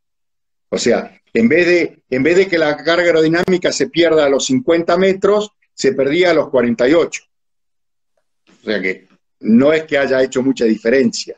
Y el temor está en que este reglamento que están haciendo para el 2021, no sé si han ido lo suficientemente lejos en el desarrollo para poder dar ese paso. El paso que tiene que dar la Fórmula 1, es que la Fórmula 1 no es que tiene que volver atrás, primero tiene que entender qué es hoy la Fórmula 1, no lo que era en los años 80, los años 70. ¿Y qué es hoy la Fórmula 1, Sergio? Y la Fórmula 1 tiene que encontrar digamos, su identidad que, digamos, para mí es un show, ¿no es cierto? Un espectáculo, un deporte que utiliza la tecnología. Pero de ahí a querer usar la Fórmula 1 para que desarrolle tecnología para la industria del automóvil, para mí ya no es lo que era antes. Ya ni en mi época lo era. Ajá. No, o sea, en los 70 dejó de serlo. Yo creo que en los 70, los 80 dejó de ser, digamos, el desarrollo de los autos de calle, ¿no? Y se dio vuelta. Se dio vuelta. La época de los turbos, ¿por qué vino? Y porque la época de los turbos era lo que se venía en los autos de calle, ¿no? El coche híbrido, y salió 10 o 15 años después que el Toyota Prius. Y la tecnología es la misma. Está bien, es más sofisticada, son más livianos, más eficiente, todo lo que quieras, pero un motor de Fórmula 1 hoy tiene una eficiencia del 50%, impensada hace 5 años atrás, ¿no? Pero toda esa tecnología que han desarrollado en el Fórmula 1, muy poco es aplicable al coche de calle. Correcto. Que va por otro lado. Está clarísimo. Va por otro lado, ¿no? Y como va la industria del automóvil a donde va y donde va a ir mucho más rápido ahora después de esta pandemia, ¿no? Se va a alejar más todavía. Entonces, la Fórmula 1 pierde el riesgo de perder el apoyo de la industria del automóvil. Para mí es un riesgo muy grande. Porque, digamos, se va abriendo tanto. Lo único que sirve hoy para mí la Fórmula 1 es en preparar gente que piensa distinto, ¿no? En eso sí. Vos preparás ingenieros que piensan de una manera distinta. O sea, lo que un ingeniero de Fórmula 1 te hace en una semana, un ingeniero normal de otra industria tarda un año. Entonces, eso es una manera de pensar, una manera de trabajar. En eso la Fórmula 1 y el automovilismo es, digamos, una escuela única, que puede seguir siéndolo. Pues lo va a seguir siendo, porque es una actividad, digamos, tecnológica, si querés. O sea, y de exigencia. Ahora, de querer, digamos, amalgamar con los híbridos, con lo eléctrico, se complica.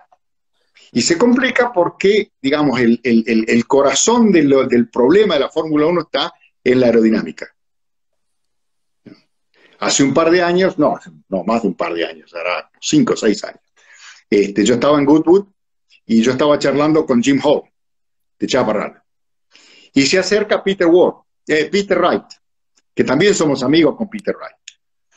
Y Peter no lo conocía a Jim Hall. Entonces se acerca, me saluda y le digo yo, ¿lo conoces a Jim Hall? Y me dice, no, mucho gusto, se dan la mano.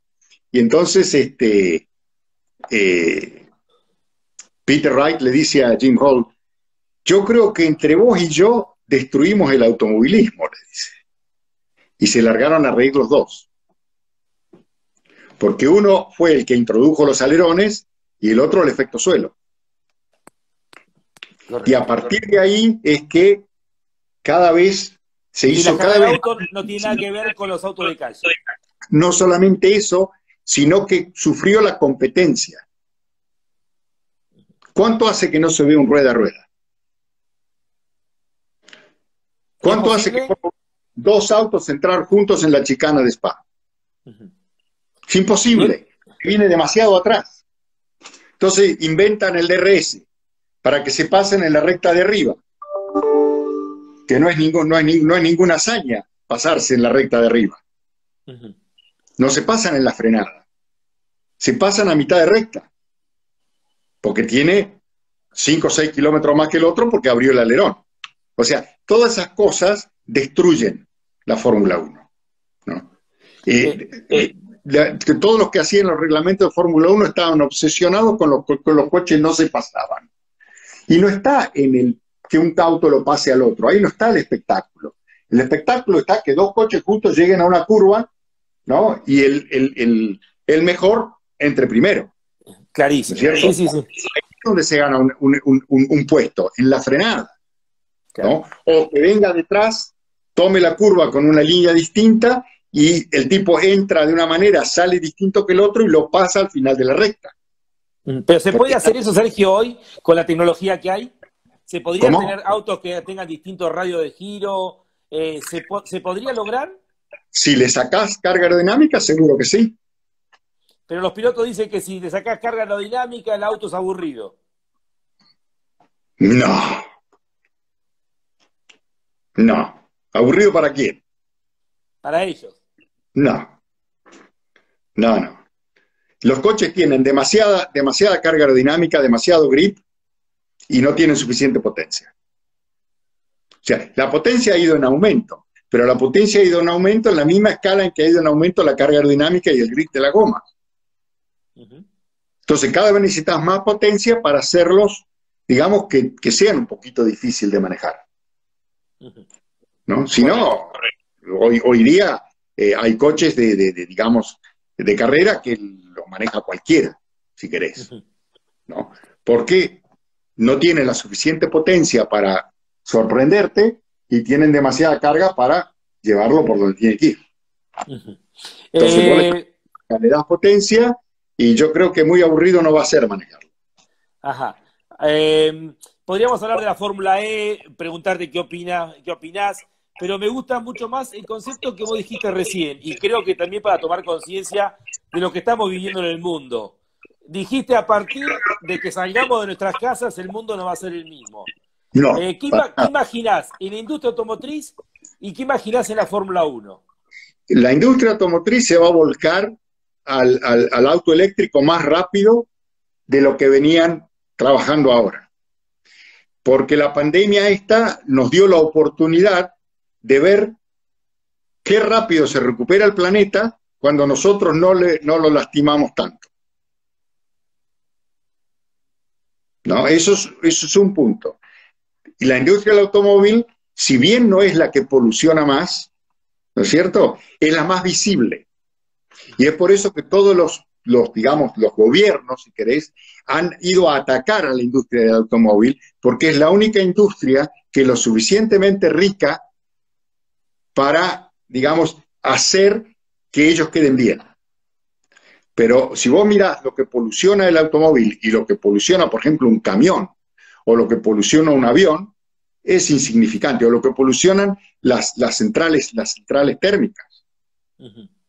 ¿No? O sea, lo que hay que hacer, por ejemplo, digamos, yo estoy trabajando mucho con vehículos eléctricos, es limpiar las ciudades. Es lo primero que hay que hacer. ¿No? Vos fíjate lo bien que se respira hoy en las ciudades. La poca gente que puede salir. Sí. ¿No es cierto? Bueno, ahora lo podés ver, lo podés palpar. Entonces, ¿quién quiere volver a respirar todos sus humos? Nadie. Nadie. ¿No es cierto? Bueno, eso va a llevar a la industria, digamos, va a acelerar ese camino que estaba llevando a la industria del automóvil con mucho esfuerzo, con mucho gasto, hacia el vehículo eléctrico, hacia el vehículo autónomo, hacia que el vehículo sea, el automóvil sea un medio de transporte para ir de A a B. Nada más. Correcto. Entonces, el automovilismo tiene que, de alguna manera, olvidarse de querer ayudar a esos a que hagan un medio de transporte, porque lo que nosotros hacemos, no vamos de A a B, ¿no es cierto? Nosotros hacemos una lucha de gladiadores. Claro. Y eso es lo que hay que incentivar. Hay que incentivar que el automovilismo vuelva a ser una lucha de gladiadores. Si lo logran, con los reglamentos, con, digamos, simplificando de alguna manera la tecnología, porque complicando la tecnología es lo que los hace tan caros, ¿no es cierto? Simplificando la tecnología, poniendo barreras en el desarrollo tecnológico, la Fórmula 1 puede llegar a ser el espectáculo que era antes. La Fórmula 1 y todo el resto del automovilismo que viene de la Fórmula 1 para abajo. Correcto. No es solamente la Fórmula 1, es todo el automovilismo. ¿No? Entender que esto es un espectáculo donde lo que hay que ver es la destreza del piloto que manejan un auto de carrera al límite y no que sirva para desarrollar el automotriz que va por otro camino totalmente independiente. Va por otro camino y querer, digamos, por ejemplo, la Fórmula E que vos me preguntabas, y sí, la Fórmula E va a seguir existiendo, pero digamos que no es el espectáculo que te da un auto de 1000 caballos, ¿no es cierto? Porque para poder llegar a tener 1000 HP en un vehículo eléctrico, necesitas un acoplado para llevar las baterías. Claro. Entonces, la tecnología no se presta para un gran espectáculo. ¿Entendés? Hay que lograr un balance. Y te lo digo yo que trabajo con vehículos eléctricos. Hace más de 10 años que estoy trabajando solamente con eso. Sos un adelantado a eso. Ahí está Oscar Aló, en línea, te mando un cariño grande, lo vimos ahí, Oscarcito. Hola, Oscar. Tu primer piloto en el mar y sierra. Sergio, vos sabés que un día, viste, siempre me llamaba la atención que la Fórmula E no tenía respuesta en Japón. No había carreras en Japón, no había equipos japoneses, salvo Nissan, que pertenece al grupo Renault. Y un día en Japón empecé a averiguar por qué. Y me dijeron que el camino de los japoneses es el hidrógeno. Porque dice, si nosotros enchufáramos conectáramos todos los vehículos, no podría la isla abastecer, y que el camino es el hidrógeno impulsado por Toyota, que comparte los conocimientos con el resto de las fábricas. ¿Crees que es otra alternativa al hidrógeno? No, no es otra alternativa, es la alternativa del futuro. ¿Vos crees que es la alternativa al hidrógeno? Claro, pero todavía no está terminado el desarrollo. Todavía es muy caro y todavía es muy complejo. Pero eventualmente esa va a ser la tecnología que nos va a permitir electrificar todo el resto, no solamente los autos de la ciudad. Todo. Claro, o sea, electrificar desde un automóvil, un camión, un colectivo de larga distancia, los camiones que van de acá a Hungría o de Brasil a Argentina. Hoy día no los podés electrificar. Porque te haces 300 kilómetros y te quedaste sin energía. Hay que desarrollar todavía eso. Hay que desarrollar una infraestructura. Y el hidrógeno necesita una infraestructura, pero todavía la tecnología, en mi opinión, y yo trabajé en un proyecto de vehículos de hidrógeno hace unos años, y no está todavía la tecnología, no está lista todavía. Y lo que sí está avanzando a pasos agigantados es la tecnología de las baterías. Pero tenés que tener en cuenta que, digamos, los automóviles eléctricos son un pequeño porcentaje de todo digamos, los automóviles que hay. Pero todo eso va a cambiar. Después de esto, todo eso va a cambiar. Porque la gente ahora aprendió a trabajar de la casa.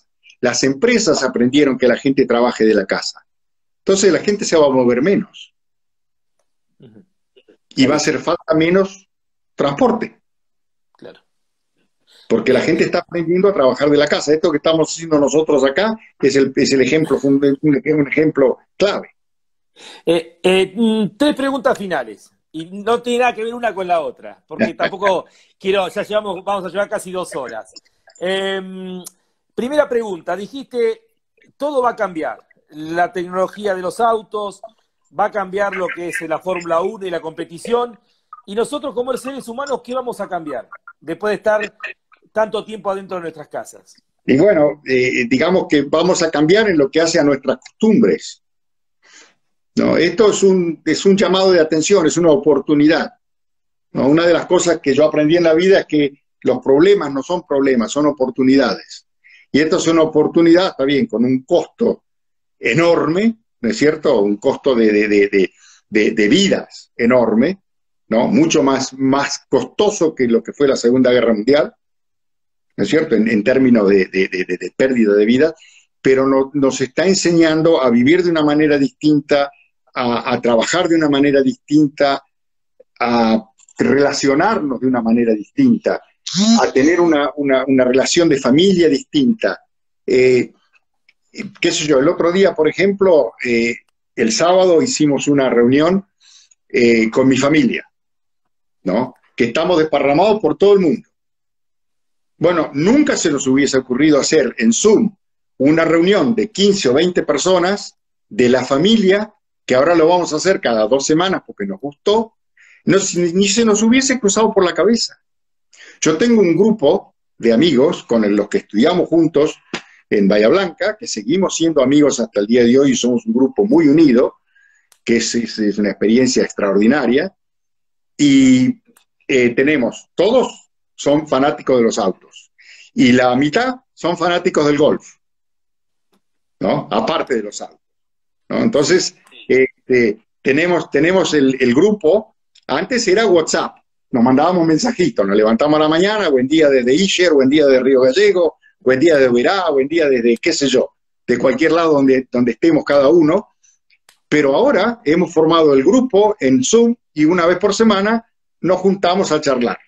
Y bueno, vamos a charlar mucho más ahora de lo que hacemos cuando nos juntamos físicamente una vez por año, una vez cada 2 años. ¿Y vamos Porque, a aprender a vivir con menos, Sergio? ¿cómo? ¿Vamos a aprender a vivir con menos? ¿A darle valor a otras cosas? Espero que sí. Espero que sí. Es una esperanza que tengo. Uh-huh. Uh-huh. Tiene que ver también con todo esto que está pasando, digamos, aquellos que priorizan la economía y que no se dan cuenta de la cantidad de muertes que está habiendo, que la toman como un número y no como personas, ¿no? No, pero digamos que toda esta experiencia nos cambia mucho de los paradigmas de la vida, de los principios y de lo que vemos. O sea, cuando salgamos de esto, vamos a ir a buscar otra cosa, ¿no? O sea, nos vamos a acordar de esto y nos vamos a acordar de lo bueno los que sobrevivimos esto, nos vamos a acordar de lo bueno que pudimos hacer. Vos fíjate, por ejemplo, acá tenemos un grupo de WhatsApp de la calle donde vivo yo ahora. Sí, somos vecinos, nos saludamos, que esto, que el otro, y bien digamos, se cerró todo, formamos un equipo de WhatsApp y lo que son las familias jóvenes ayudan a las familias más de edad, como la nuestra, ¿no? Todas las mañanas nos ofrecen, mira, vamos al supermercado, ¿querés que te compremos algo? Nosotros pedimos que nos traigan el delivery de las cosas, le ofrecemos a alguno que quiera sumar a la lista nuestra. Qué sé yo, hay una relación del vecindario que antes era fría, y estás hablando de ingleses, que son fríos de por sí, ¿no? Sí. O sea, todo ese tipo de cosas no se va a olvidar de un día para el otro, ¿no? Hay mucha gente que es muy escéptica y dice, no, el ser humano es así, se va a olvidar de esto y va a volver otra vez a polucionar y a subir el mango y basta, ¿no? Y yo tengo la esperanza de que no. Uh-huh.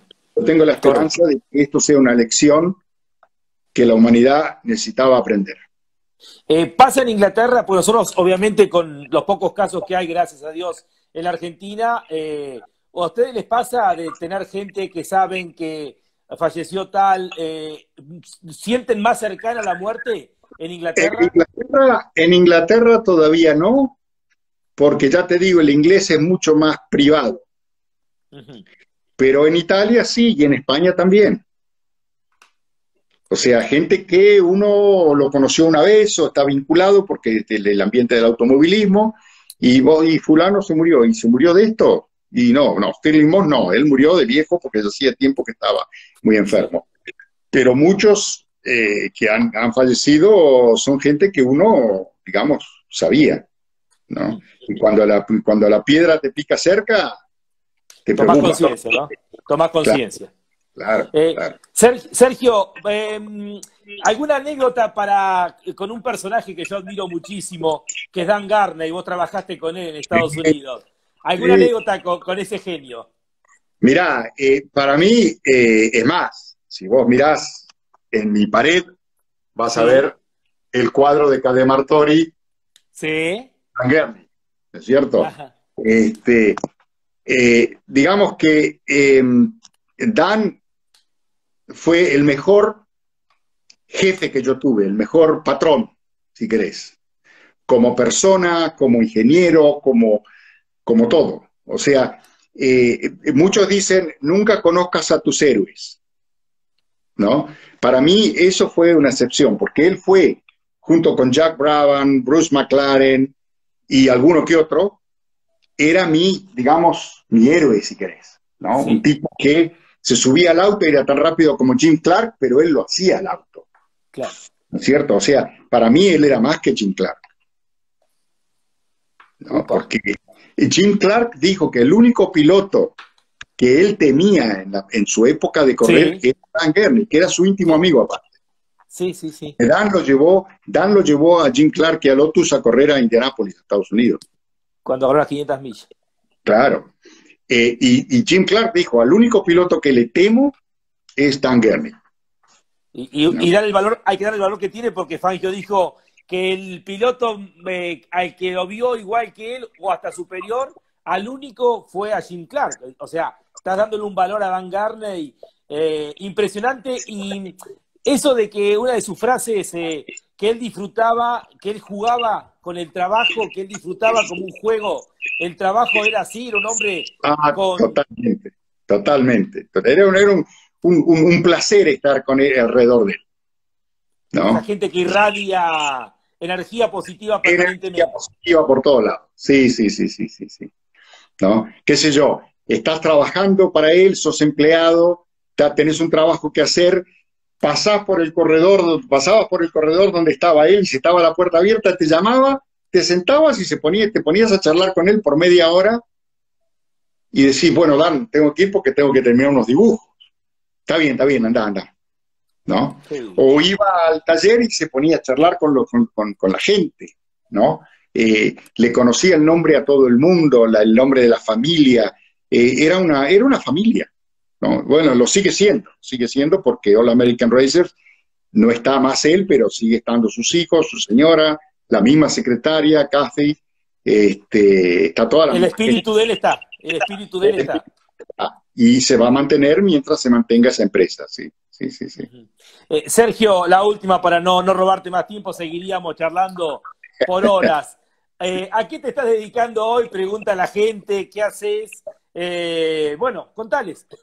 Mirá, tengo varios trabajos, digamos. Uno de los trabajos que estoy haciendo, estoy trabajando ya desde hace varios años en el desarrollo de colectivos eléctricos, colectivos urbanos, ¿no? Que no puedo contar mucho porque las empresas con las cuales yo estoy trabajando no lo han dado a publicidad todavía. Correcto.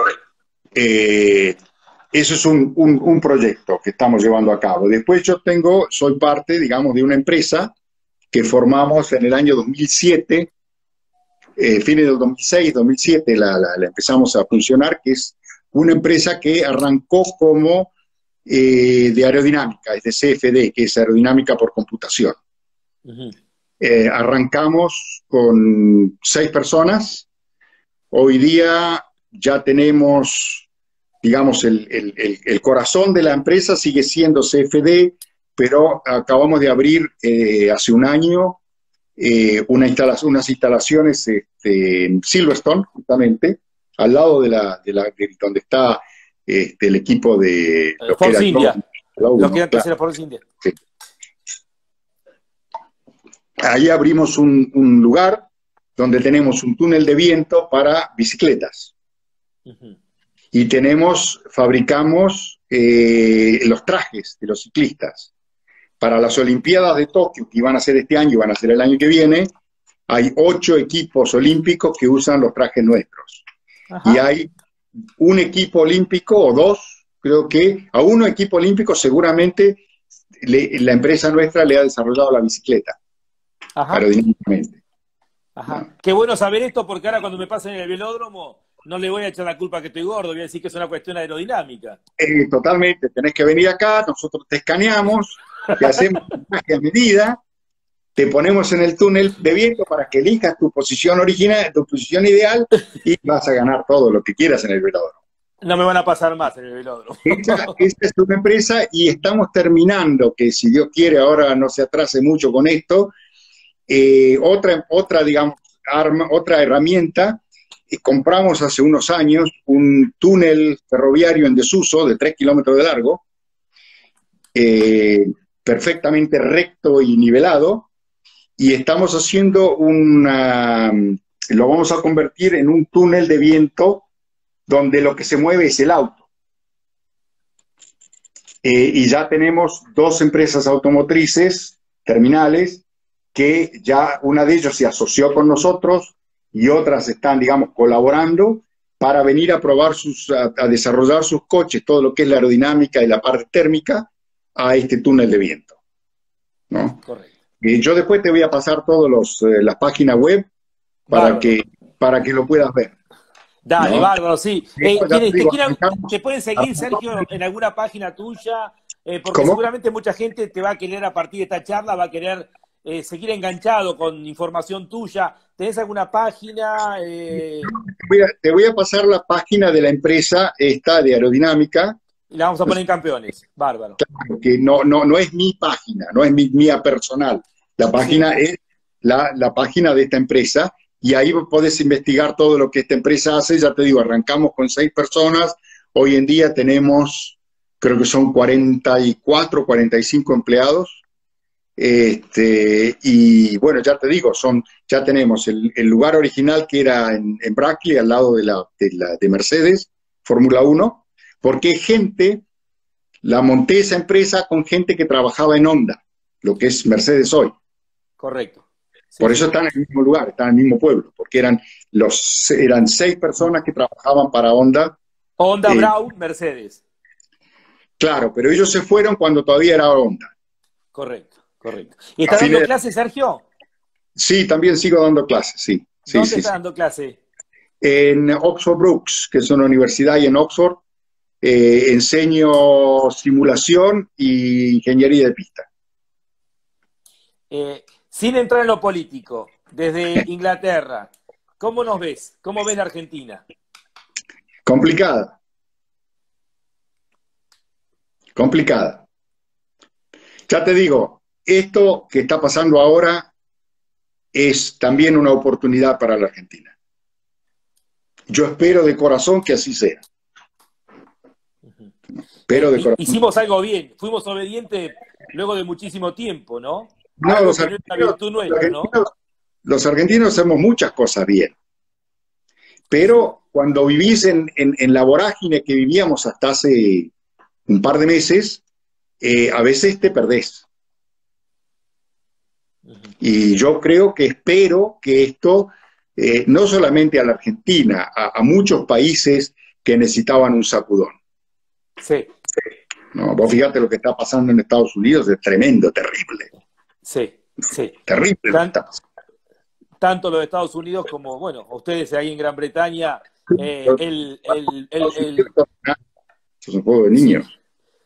Vos sabés que hablamos con Ricardo Juncos hace 35 días cuando empezamos la charla, y Ricardo no podía creer. Ricardo estaba como ustedes en la cuarentena y no podía creer el grado de inconsciencia de las decisiones que se estaban tomando, y decía hace un mes atrás lo que se viene.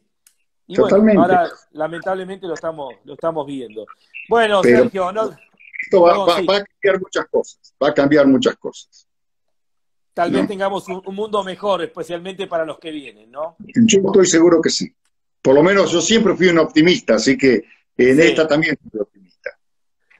Bueno, Sergio, un placer realmente haber charlado. Es la charla más larga, te digo, seguiría. Pero aparte, allá en Inglaterra son las 11 de la noche, van a ser, ¿no? Sí, 11 menos 10, ya hora de irme a... Que no son las 11 menos 10 de la Argentina, aclaremos. No, aparte estoy tratando de llevar, digamos, un ritmo con un cierto código para, digamos, no... Estoy muy ocupado, realmente tengo mucho trabajo. Entonces, trato de mantener un ritmo que no me aparte mucho de lo que es la vida normal, ¿no? Hay que hacerlo, hay que mantener una rutina para que no sean todos los días iguales, ¿no? Claro. Como hablamos del flaco. Es como estar con prisión domiciliaria, pero sin tener los millones de dólares cuando salís después de la prisión domiciliaria, ¿no? Está buena, está buena. Sergio, querido, un fuerte abrazo, el cariño de siempre. Espero que tengamos pronto otra carrera de 6 horas, que esté corriendo Pechito para charlar mientras Pechito corre, ¿no? ¿Cómo no? Mi próximo viaje a Argentina nos vamos a juntar seguro. Un cariño grandote. Bueno, esperamos el contacto tuyo, Sergio, para poder vernos, ir a comer y disfrutar con una buena charla, tanto que extrañamos todo, ¿no? Una buena comida con amigos, ¿no? Un fuerte abrazo a Caíto, a tu papá.